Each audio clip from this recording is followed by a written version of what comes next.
మాకైతే ఇక్కడ ఉన్న చలికి ఏదో ఒకటి క్రిస్పీగా, హాట్‌గా తినాలనిపిస్తూ ఉంటుందని. కానీ ఒకేసారి చేసుకోలేము. అందుకని నేనిప్పుడైతే బియ్యం పిండి చెక్కలు చేద్దామని అనుకుంటున్నాను. అనుకుంటున్నాను కాదు చేస్తూ ఉన్నాను. నేనైతే బియ్యం పిండి 2 కప్పులు తీసుకున్నాను. తీసుకొని ఇక జల్లెడ పట్టుకుంటున్నానన్నమాట. చాలా చలి ఉందండి. ఈ చలికి అసలు ఏదో ఒకటి పిల్లలు గూడా ఏదో ఒకటి చెయ్యి మమ్మీ అంటున్నారు. అప్పటికప్పుడు చేయడం, చలికి లేవడం కష్టమవుతుందన్నమాట.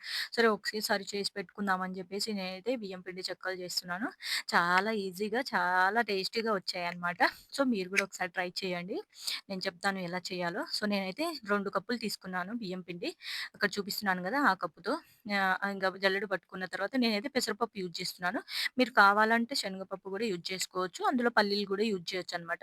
నాకైతే పెసరపప్పు కావాలని జెప్పేసి ఒక 2 సార్లు పెసరపప్పు కడిగి కొంచెం వాటర్ పోసి ఒక 2 నిమిషాలు పక్కన పెట్టుకోవాలి. నానబెట్టకూడదు ఎక్కువ సేపు. మనం పెసరపప్పు నానబెడితే మనకు అప్పలు మెత్తగొస్తాయన్నమాట. సో, నేనిప్పుడు చూపిచ్చాను గదా గిన్నె, ఆ గిన్నెతో నేను 2 కప్పులు పిండి తీసుకున్నాను. సో, అదే గిన్నెతో నేను 1 ½ కప్పు వాటర్ తీసుకున్నాను. ఒకవేళ మనము ఒక కప్పు పిండి తీసుకుంటే ముప్పావు కప్పు వాటర్ తీసుకోవాలన్నమాట. ఒక కప్పుకి ఆహ్, ముప్ ముప్పావ కప్పు వాటర్ తీసుకోవాలి. సో, నేను 2 కప్పులు తీసుకున్నాను గాబట్టి 1:30 కప్పు వాటర్ తీసుకున్నాను. సో, వాటర్ బాయిల్ చేసుకోవాలి మనము. వాటర్ బాయిల్ అవుతున్నాయి. ఆలోపు కొంచెం జీలకర్ర, కొంచెం పచ్చిమిర్చి మీకు ఎంత కావాలనుకుంటే ఆ క్వాంటిటీ అండి. కరెక్ట్‌గా అంత, ఇంత అని ఏముండదు. ఎంతో కొంత కొంచెమే యూజ్ చేయండి పచ్చిమిర్చి. మరి పిల్లలుంటే మళ్ళీ మోషన్స్ అవుతాయి కాబట్టి ఎక్కువ యూజ్ చేస్తే స్పైసీ గూడా అయిపోతుంది. ఇంకా కరివేపాకైతే కొంచెం ఎక్కువే యూజ్ చేశాను నేను. కొంచెం స్మెల్ బావుంటుంది అండ్ తింటే మంచిది కదా! అందుకని. అండ్ అందులో కొంచెం ఆహ్, అల్లం. అల్లం ముక్కలు చిన్న చిన్న ముక్కలుగా కట్ చేసి అల్లం వేసుకోండి. చాలా బావుంటుంది టేస్ట్ అల్లం ముక్కలేస్తే. సో, మనం దీన్ని ఇప్పుడు కచ్చా పచ్చాగా మిక్సీ చేసుకుందాం. మెత్తగా చేయకూడదు. ఈ కరివేపాకు కట్ చేసుకోవచ్చండి. కట్ చేసుకుంటే ఏందంటే చాలా మెత్తగా రావు. మనం అప్పలొత్తిన తర్వాత బయటికొచ్చేస్తాయన్నమాట అవి. అందుకనే నేను అవి కూడా మిక్సీ పట్టేసాను. సో, అందుకనే కచ్చా పచ్చాగా మిక్సీ చేసుకుంటే పేస్ట్ లాగా ఉండకుండా బావుంటుందన్నమాట. సో, వాటర్ బాయిల్ అవుతున్నాయి గదా! అందులో నేనైతే రుచికి సరిపడా సాల్ట్ ఏసుకుంటున్నాను. మనము వాటర్‌లో సాల్ట్ ఏస్తున్నాం గాబట్టి, మనం వాటర్ టేస్ట్ చూస్తే మనకు సాల్ట్ తెలిసిపోతుంది. ఎక్కువుందా, తక్కువుందా అని మళ్ళీ తర్వాత యాడ్ చేసుకోవచ్చు. నేనైతే 3 స్పూన్లు సాల్ట్ ఏసాను. ఇప్పుడు మనము ఇందాక కడిగి పెట్టుకున్నాం గదా పెసరపప్పు, ఆ పెసరపప్పు అయితే నేనేసుకుంటున్నాను ఈ వాటర్‌లోనే. సో, ఎందుకు అంటే కొంచెం ఇందులో బాయిల్డ్ అవుతాయి. అండ్ తర్వాత గూడా టేస్ట్ బావుంటుందనమాట బాయిల్డ్ అయితే. పెసరపప్పు ఏసేసాను గదా! ఇంకా ఇంతకుముందు మనం పేస్ట్ చేసుకున్నాం గదా! పచ్చిమిర్చి, కరివేపాకు, జీలకర్ర, అల్లము ఆ పేస్ట్ గూడా వాటర్‌లో యాడ్ చేసేసుకోవాలి.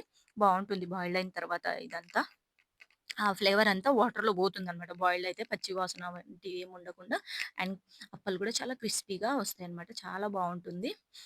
సో, ఇగ మా చిన్నోడైతే నేను అప్పలు చేస్తున్నా అని చెప్పిన వెంటనే పక్కన కూర్చుందొచ్చి అస్సలు లేవట్లేదు. ఇంకేమేమో మాట్లాడుతుంది. హలో గాయ్స్, హాయ్ గాయ్స్ అని చెప్తుందనమాట. ఇంకా సరేలే అని కూర్చొని అని చెప్పేసి కూర్చుంది పక్కనే. ఆయిల్‌తో భయమైతుంది గానీ ఇంకా తను లేవట్లేదు. అక్కడే కూర్చుంది. తను తిన్న తర్వాతే అక్కడి నుంచి ఎళ్ళిందనమాట. ఇంకా సరే అని కూర్చోనీలే అని వదిలేసినా. మా పెద్దోడు గూడా వచ్చేసింది నేను వస్తాను అని. ఇంకా అందులోకి మనము నెయ్యి నేనైతే నెయ్యి యాడ్ చేస్తున్నాను. నా దగ్గర వెన్న లేదు. వెన్న యాడ్ చేస్తే ఇంకా బావుంటుంది. పిల్లలున్నారు కదా! అందుకనే నేనైతే నెయ్యి లేదా వెన్న యాడ్ చేద్దాం అనుకున్నాను. సో, వెన్న లేదు. అందుకనే నెయ్యి యాడ్ చేసేసాను. మీరు గూడా మీ దగ్గర ఏదుంటే అది యాడ్ చేయండి. ఏది లేకపోతే స్కిప్ చేసేయొచ్చు. అంత అవసరం ఏం లేదు. పిల్లలున్నారు కాబట్టి నేను కొంచెం యాడ్ చేశాను అంతే. ఆహ్, లేకపోతే స్కిప్ చేసేయండి. ఇప్పుడైతే వాటర్ బాయిల్డ్ అయినాయి కదా! ఆ వాటర్ తీసుకొచ్చి నేనైతే పిండిలో పోస్తున్నాను. మనకు తక్కువ పిండి ఉంటే ఆ వాటర్ బాయిల్ అయిన గిన్నెలోనే పిండి పోసేయొచ్చండి. పిండి ఎక్కువుంది, గిన్నె కొంచెం చిన్నగుందని చెప్పేసి నేను దీంట్లో పోసాననమాట వాటరే. అలా పోస్తే కూడా మంచిదే. ఎందుకంటే మనకు ఒకవేళ ఎంత కావాలో అంత పిండి మనం వాటర్ పోసుకోవచ్చనమాట పిండిలో. అదే వాటర్‌లో మనం పిండి పోసామనుకోండి, ఒకవేళ మిస్టేక్‌లో వాటర్ ఎక్కువయ్యి పిండి లూజ్ అయిపోతే కొంచెం కష్టమైద్ది గదా! మనకు మళ్ళీ పొడి పిండి లేకపోతే ఇబ్బందవుతది.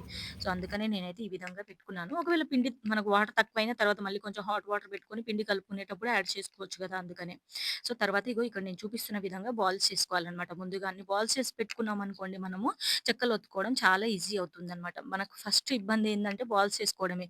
మంచిగా రౌండ్ బాల్స్ చేసుకున్నామనుకోండి అన్నీ ఒకే సైజులో అప్పలు గూడా మనకు ఒకే సైజులో వస్తాయన్నమాట. ఆ తర్వాత ఈ చపాతీ మేకర్ ఉంది గదా! సో, చపాతీ మేకర్‌తో ఇలా ఒత్తుకుంటే మనకు అప్పాలు ఈజీగా అయిపోతాయన్నమాట. పెద్దగా కష్టపడాల్సిన అవసరం లేదు. అండ్ ఒకే సైజులో అండ్ ఒకే పల్చగా రావు. అలా అని చెప్పి లావుగా గూడా రావన్నమాట. మంచిగొస్తాయి. సో, చూసారు గదా! నేను చూపిస్తున్నాను గదా! ఈ విధంగా ఒత్తుకుంటే చాలా ఈజీగా అయిపోతుందన్నమాట బాల్స్ చేసుకొని. సో మేమైతే ఈ విధంగా చెక్కలన్నీ చేసుకున్నాం. సో, చెక్కలంటారా? అప్పలంటారా? నాకైతే అర్థం కావట్లేదండి. మా ఇంట్లో అయితే మేము అప్పలనే అంటాం. మా సైడ్ అప్పలనే అంటారు. సో, మీరేమంటారో చెప్పండి. ఇంకా ఇవైతే అన్నీ ఈ విధంగా చేసుకున్నామండి. చాలా చలేస్తుంది. చలికి ఏదో ఒకటి తినాలనిపిస్తుంది. బయట ఫుడ్ అస్సలు తినలేము.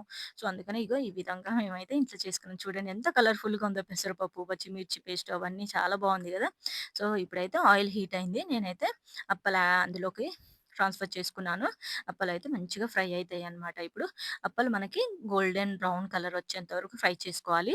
ఎక్కువ మాడగొట్టకూడదు. అలా అని చెప్పి తొందరగా తీసేస్తే మనము ఆయిల్ బాగా పీల్చుకుంటుందన్నమాట. చూపిస్తున్నాను గదా! ఇక్కడ లైట్ గోల్డెన్ బ్రౌన్ కలర్ వచ్చేంత వరకే వేయించుకోవాలి. మంచిగా ఫ్రై చేసుకోవాలి ఇవి.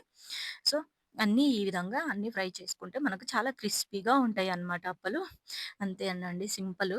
సో, చలికాలంలో మాకు ఎప్పుడన్నా కొంచెం తినాలి అనిపించినప్పుడు ఒకటి, 2 తీసుకొని తింటే మంచిగా అనిపిస్తది. అప్పటికప్పుడు ఏం చేస్తామండి పిల్లలకి ఏమైనా స్వీట్ ఐటెమ్ చేద్దామా అంటే కొంచెం జలుబు ప్రాబ్లమ్ ఉంటుందని చేయలేదు. సో, అందుకని ఈ విధంగా అప్పాలు చేసుకున్నాను. అంతేనండి. మీరు గూడా ట్రై చేయాలనుకుంటే నేను చెప్పినట్టుగా చెయ్యండి. చాలా ఈజీ ప్రాసెస్. చాలా సింపుల్‌గా చేసుకోవచ్చు అండ్ టేస్టీగా ఉంటుందనమాట.